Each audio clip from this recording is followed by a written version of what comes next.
Está con nosotros el rector de la Universidad Ort, el ingeniero Jorge Grunberg. ¿Cómo le va? Buenas tardes. Muchas gracias. Vamos a hablar un poco de educación, que es uno de los temas de los que más se habla por estas horas, de los que todos dicen estar muy preocupados, incluidos los partidos políticos, en particular los candidatos en año electoral. Pero ¿cuál es su diagnóstico? ¿Existe una preocupación realmente tan profunda como la que se declara sobre la educación? Bueno, yo tuve ocasión en las últimas 2 semanas de tener reuniones personales con los 4 candidatos. Sí. Con el doctor Bordaberry, por el orden en que fueron, lo estoy mencionando nada más, el doctor Bordaberry, el doctor Vázquez, el doctor Lacalle Pou y Pablo Mieres, el doctor Pablo Mieres. Como parte del Consejo de Rectores de Universidades, tuvimos reuniones con los 4 candidatos y fue muy interesante. Por un lado, respondería que sí a tu pregunta, que hay un interés muy marcado de los 4 partidos en el tema educativo, lo cual es lógico porque el tema educativo, yo diría, es el tema clave del país para su futuro. Hay muchos temas que nos preocupan, la seguridad, en fin, la eventual desaceleración de la economía y una cantidad de cosas, pero en el largo plazo no hay otro tema como la educación para el futuro del país. Así que yo vi a los candidatos preocupados. De las reuniones que mantuvimos, lo que me pareció que el tema de educación lo habían pensado mucho, que se ha discutido al interior de los partidos. Lo que me pareció en general es que hay más concentración en el tema de la educación media, más que en la educación superior. Que es donde se considera que hay una crisis más profunda, quizás. Sí, yo en lo personal pienso que el tema educativo hay que verlo en su conjunto. Y bueno, quizás por deformación profesional, ya que me dedico a la educación universitaria, pienso que la educación universitaria no se puede dejar de lado, que hay que mirarla muy de cerca y que para el Uruguay, si bien en la coyuntura lo urgente es dedicarse a la secundaria, y no tengo ninguna duda de eso, también creo que Uruguay tiene que tener proyectos claros en materia de educación universitaria, de posgrados y de investigación, si quiere salir adelante. En general los candidatos tienen asesores en temas educativos, algunos de ellos muy renombrados, con mucha trayectoria. Ahora, en esas entrevistas, ¿usted notó que el diagnóstico es compartible o notó que hay un problema de diagnóstico? Digamos, con su visión desde el otro lado del mostrador, ¿no? Sí, lógicamente. Yo quedé muy satisfecho de ver algunas coincidencias importantes entre los 4 candidatos que concurrieron a las reuniones con sus respectivos asesores. Encontré unas coincidencias importantes entre ellos en algunas cosas importantes para el país y que yo comparto. Y encontré algunos faltantes. Entre las coincidencias que me parecen importantes está, por ejemplo, el racionalizar la oferta educativa en el país, ya que obviamente la concentración de la oferta universitaria en Montevideo sigue siendo demasiado grande y eso atenta contra las posibilidades de un desarrollo más integral del territorio y del país. Pero tampoco tiene sentido, la demografía uruguaya hace que es insostenible tener en cada localidad que puede tener 5, 10 o 12.000 habitantes, no puede haber 2 o 3 instituciones universitarias porque no son sostenibles. Y con una oferta como se tiene en Montevideo. Bueno, por supuesto que siempre va a haber más oferta en Montevideo, que tiene 1,5 millones de habitantes, que en cualquier otro lado. Pero en general, ofrecer oportunidades de educación terciaria, que no quiere decir necesariamente carreras universitarias en todos lados, pero ofrecer opciones terciarias en el resto del país es muy importante. Pero no se puede hacer teniendo en cada lugar 2 o 3 instituciones compitiendo entre sí, ni privadas ni públicas, porque ninguna de ellas va a ser sostenible porque simplemente no va a haber suficientes alumnos ni profesores para todas. Entonces, en general, una de las cosas que encontramos como coincidencia feliz entre todos los candidatos fue una noción de que tiene que haber un sistema racional y que entonces los fondos del Estado, o sea, lo que la sociedad dedique a la educación, tiene que distribuirse en forma racional. Y que, por ejemplo, esto no es eso son propuestas, estoy haciendo un poco un denominador común de lo que escuché. Claro, en un partido se habló de Sistema Nacional Integrado de Educación, por paralelismo con el Sistema Nacional Integrado de Salud. En otros se le llamó proyectos competitivos localizados y se le puso distintos nombres, pero en general la idea compartida según yo entiendo, entre los 4 partidos, es que racionalizar la oferta para que en determinada localidad o población haya una institución que pueda ser sostenible, sea un proyecto de una universidad privada, de una universidad pública, de la UTEC, de la UDELAR, de la Católica, de la ORT, en fin, de la Universidad Montevideo, de quien fuera, tener una red educativa en la cual tener ofertas racionales en todo el país. Esa es una de las ideas que me pareció muy interesante. Como complemento de eso, también me pareció muy interesante una idea que fue expuesta primariamente por el equipo de asesores del doctor Vázquez, pero que entiendo yo, y me consta por preguntas que yo hice a los demás candidatos que están de acuerdo también, y algunos lo tienen en su programa, que es el distribuir las becas a las universidades y no, es decir, mejor dicho, entregar las becas a los estudiantes y que ellos puedan elegir a qué universidad quieren ir. Eso también contribuye a la racionalización del sistema porque ninguna institución puede tener todas las carreras posibles. Claro. Entonces, la única manera de que los ciudadanos tengan más oportunidad de elegir la carrera que quieren, que puede estar en una universidad sí y en otra no, o en una localidad sí y en otra no, es darle esos fondos al estudiante y que el estudiante pueda con esa beca elegir en qué universidad y en qué ciudad del país quiere estudiar. Ese también me parece es algo nuevo para el país, aunque es muy común en el exterior, pero es algo nuevo para el país. Y creo yo que es apoyado por todos los partidos y por todas las universidades también. Incluso yo fui a la asunción del nuevo rector de la Universidad de la República, el doctor Marc Arián, que es de la Facultad de Ingeniería Pública, donde yo estudié también, o sea... Y le puedo decir que en el discurso de asunción de él también lo escuché hablar de un sistema integrado en el cual todas las instituciones tienen que tener su rol para el beneficio nacional. Así que también eso lo vi como algo positivo. Eso es un adelanto, ¿no? Porque muchas veces de la Universidad de la República las universidades privadas no se les ha visto con muy buenos ojos. Bueno, hay cada vez más grados de colaboración y hay relaciones fructíferas a nivel de muchas facultades. Yo creo que las relaciones universitarias no son a nivel de los burócratas como yo que trabajamos, no a nivel de los directivos. Las relaciones académicas importantes son entre los académicos, entre los investigadores, entre los profesores, y allí uno ve cada vez más colaboración entre todas las universidades. Por ejemplo, una iniciativa importante que hubo en las últimas semanas, que quizás tú habrás visto, fue, no estrictamente desde el punto de vista académico, pero sí que muestra lo que las universidades pueden hacer hoy en colaboración, públicas y privadas. Es una declaración que las 5 universidades, que son las 4 privadas y la Universidad Tecnológica, la UTEC, firmamos contra el racismo en el Uruguay.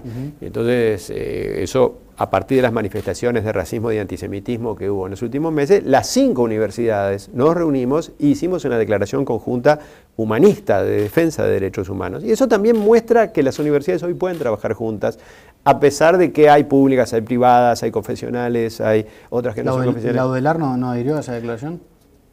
Ni adhirió ni dejó de adherir, simplemente... Pero la invitaron, obviamente. Por supuesto, pero la UDELAR estaba en medio de su proceso eleccionario, entonces por un tema de oportunidad fue imposible ponerlo a su consideración, pero yo tengo la convicción íntima de que hubieran adherido, porque conozco la filosofía de la UDELAR, que es de muy larga data, y estoy seguro que hubieran estado de acuerdo, pero digo, eso es una opinión personal. Claro. En ese momento era imposible compartirlo por el momento particular eleccionario que ellos tenían, pero sí lo cito como un ejemplo de que las 5 universidades de orientaciones diferentes, de antigüedades diferentes, en fin, de misiones diferentes, pudieron colaborar en un documento que emana de la sociedad civil, y las universidades representando la sociedad civil creo que son un buen ejemplo para todos, de colaboración entre instituciones muy distintas, Estado y sector privado, religiosos y no religiosos, universidades más grandes, más chicas, todos colaborando en lo que parece algo importante para la cultura nacional.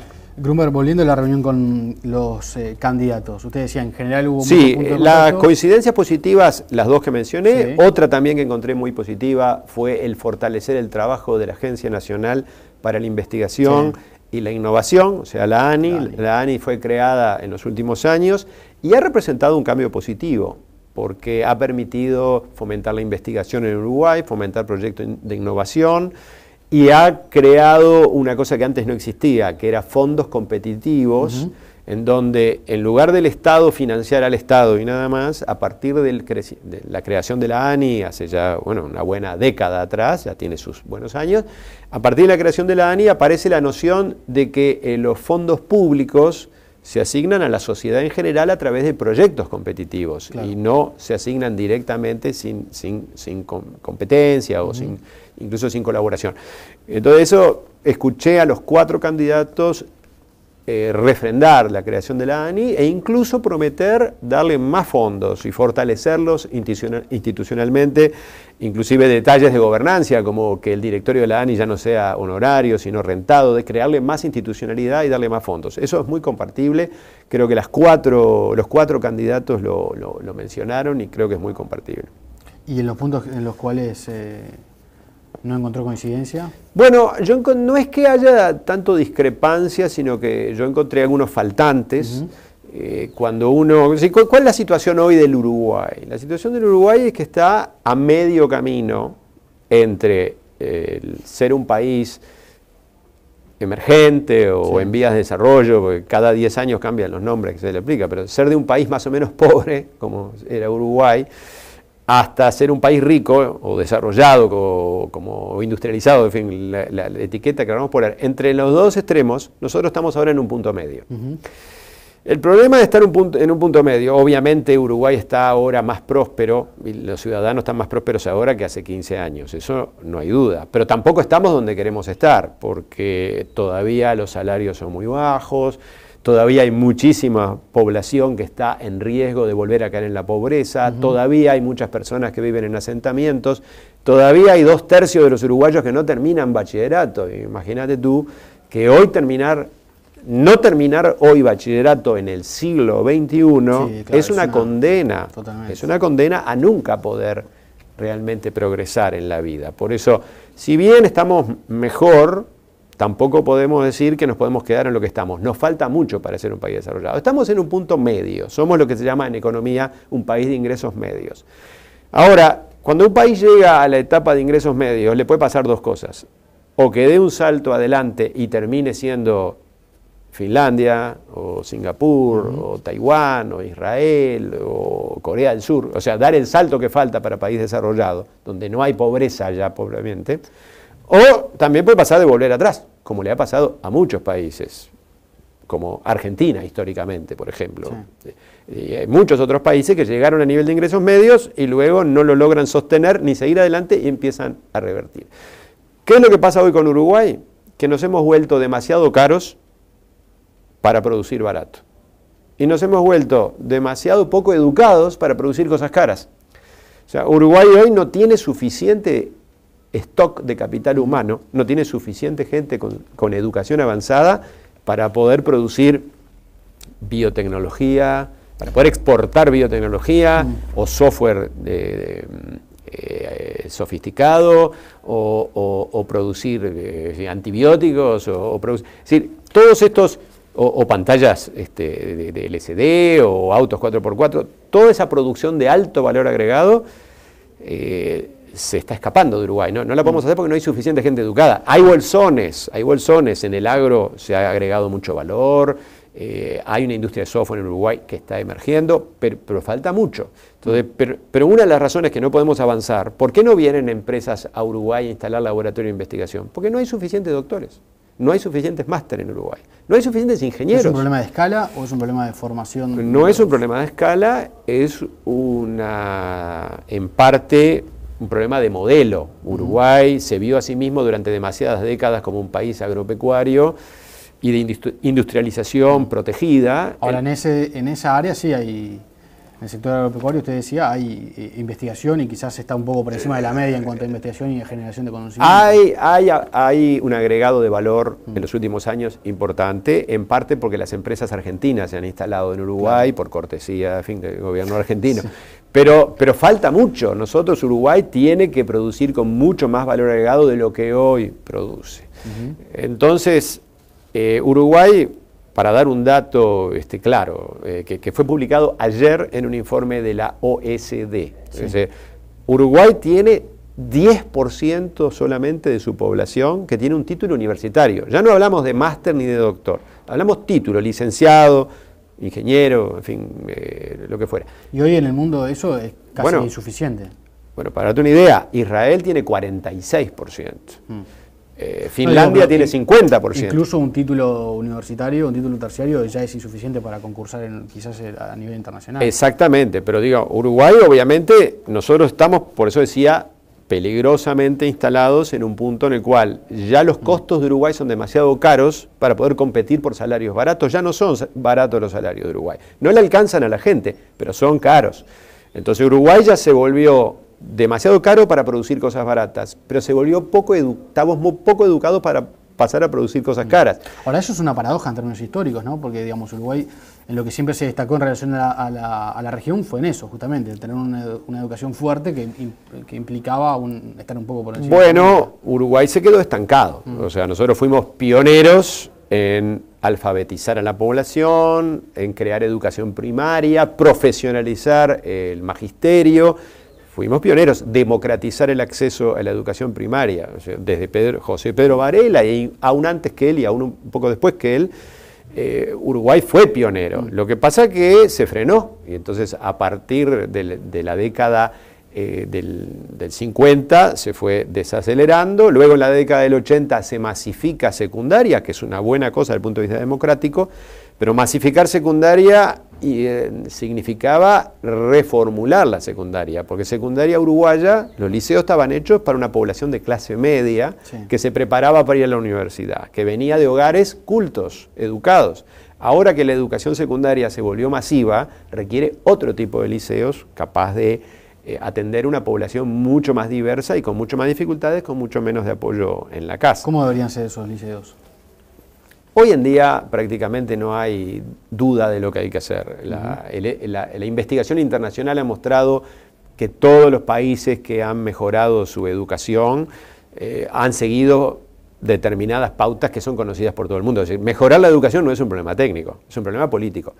Requiere reorganizar, requiere invertir más, pero reorganizando, reformulando, hacen falta liceos que tienen direcciones fuertes, que tienen carreras docentes que no están basadas solo en la antigüedad, sino en la innovación, en el mérito. Necesita docentes que tengan posgrados, que tengan mucho más acceso a la capacitación docente. En fin, es conocido lo que hay que hacer para mejorar la educación. No es un problema técnico. Basta mirar los casos de países como Finlandia, como Singapur. Corea del Sur hace 50 años tenían alfabetismo, alto grado de alfabetismo. Hoy termina bachillerato el 100% de la población.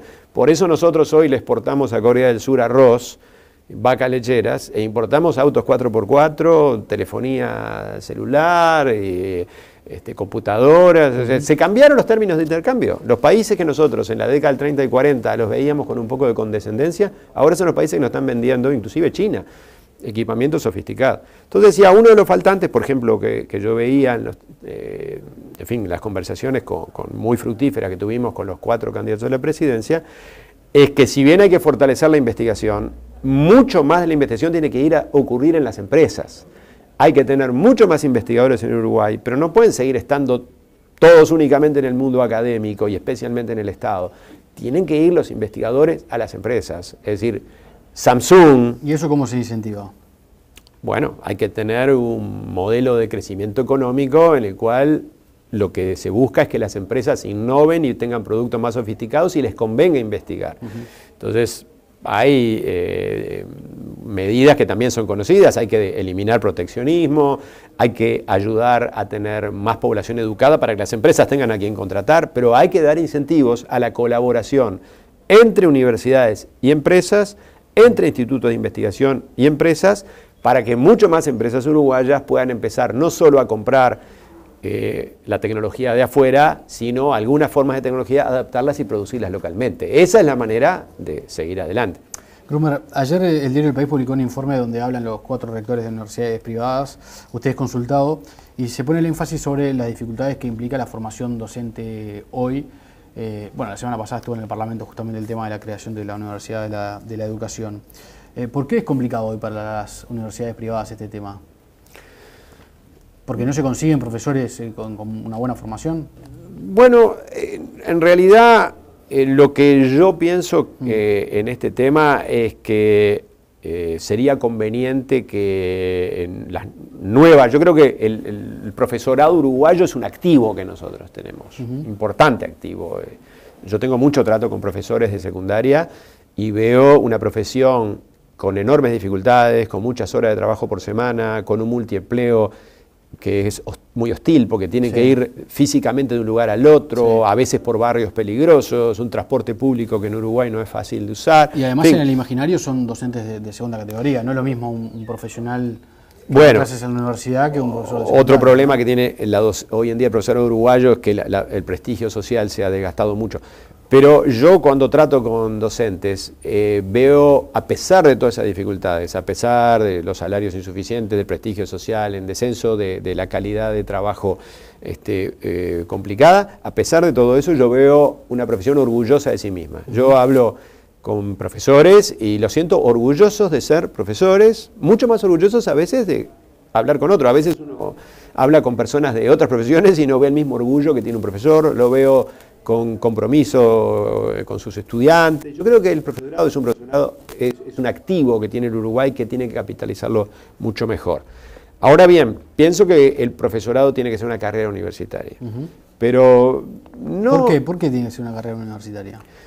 Porque cada vez más la enseñanza depende de la innovación y para aprender a innovar quiere decir aprender a investigar.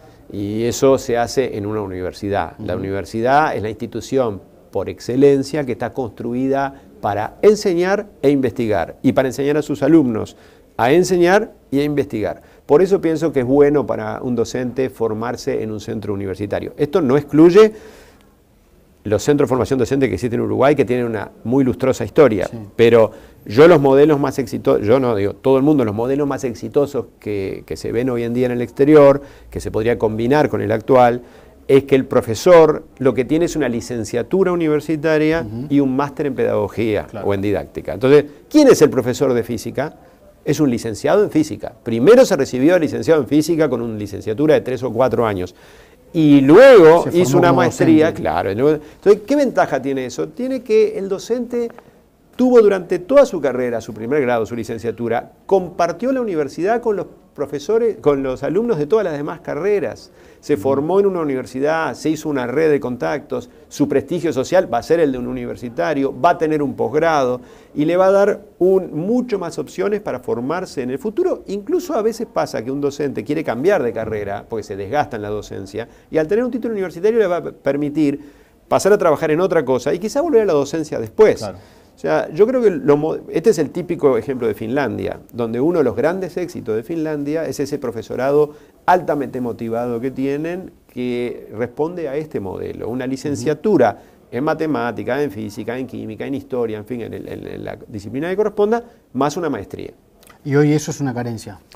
Bueno, en Uruguay tenemos en algunas materias, por ejemplo, como matemática o física, yo estuve revisando las cifras hace muy poquito, la cantidad de profesores titulados docentes en esas materias clave son porcentajes muy pequeños. O sea, hay un altísimo porcentaje de profesores que están ejerciendo en la docencia de esas materias que no tienen profesorado, ni tienen, por supuesto, un posgrado en educación, y tampoco tienen ni siquiera un título universitario terminado. Entonces, la profesionalización de los docentes de estas materias clave como español y especialmente matemática y física, que según las cifras publicadas por ANEP son las más críticas en cuanto a faltan de docentes, la profesionalización de estos profesores me parece que esto es una especie de causa nacional. Digamos. Claro. Habría que tomar los profesores que hoy están trabajando y darle el mayor apoyo para que terminen un título universitario, que puede ser de profesor o puede ser de otra cosa, y luego hagan un posgrado en didáctica o en pedagogía. A nivel de alumnos, usted como rector de una universidad privada, ¿sienten el problema que existe, la crisis que existe en la educación media con los alumnos que ingresan? Por ejemplo, las 4 facultades de ingeniería que hay hoy en el Uruguay, la de la UDELAR, la de ORT, la de la Católica y la Universidad de Montevideo, y la Universidad de la Empresa también, todas ellas trabajan en conjunto, los decanos, y han hecho algunas evaluaciones que comparten los resultados sobre qué preparación tienen los alumnos cuando ingresan a las carreras de ingeniería. Y los resultados son una curva descendente. Cada vez los alumnos vienen con problemas mayores de formación y las instituciones, las universidades tienen que compensar, pero no se puede compensar demasiado, si no se pierde tiempo de la carrera universitaria. Claro. Entonces lo que se produce en los hechos es un descenso, se puede producir un descenso en la calidad de la educación universitaria o una selección darwinista, en donde los estudiantes que vienen con peor formación entran el primer año a una carrera de ingeniería y después tienen que abandonar. ¿Y eso sucede con alumnos que vienen de la educación pública y privada o es más marcado en el caso de la educación pública? Bueno, en realidad las mediciones que hay respecto a esto no son muy completas. Tenemos las pruebas PISA por un lado, después cifras de repetición que brinda ANEP por el otro. Es decir, es difícil hacer una investigación sistemática sobre esto. Yo la impresión que tengo luego de leer resultados es que esto es mucho más un problema geográfico que una división entre público y privado. ¿Geográfico? Claro, ¿en qué barrio está el liceo? Sí. Si el barrio donde está el liceo es un barrio de ingresos medios o altos, donde el alumno viene de una familia en donde es apoyado, donde los padres quizás tienen bachillerato terminado o educación universitaria, donde hay libros en la casa, donde hay revistas en la casa, donde hay una computadora, ese alumno le va a ir mejor. No importa si viene del liceo público o privado. Puede haber alguna diferencia, pero lo más marcado es de qué barrio viene.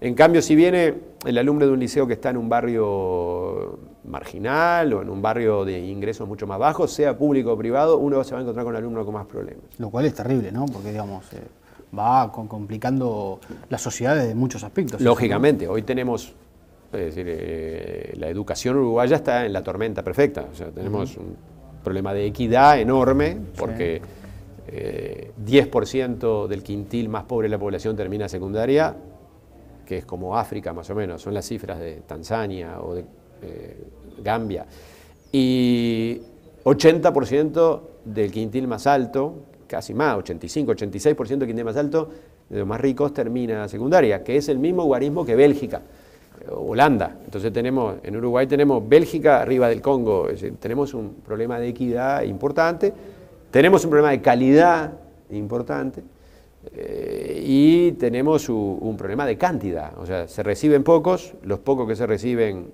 aprenden poco y además los pocos que se reciben son solamente de los más ricos de la población. O sea, estamos reproduciendo la pobreza. Claro, porque ya tampoco la universidad genera el ascenso social que generó en Uruguay en otras épocas. Lo genera, sí.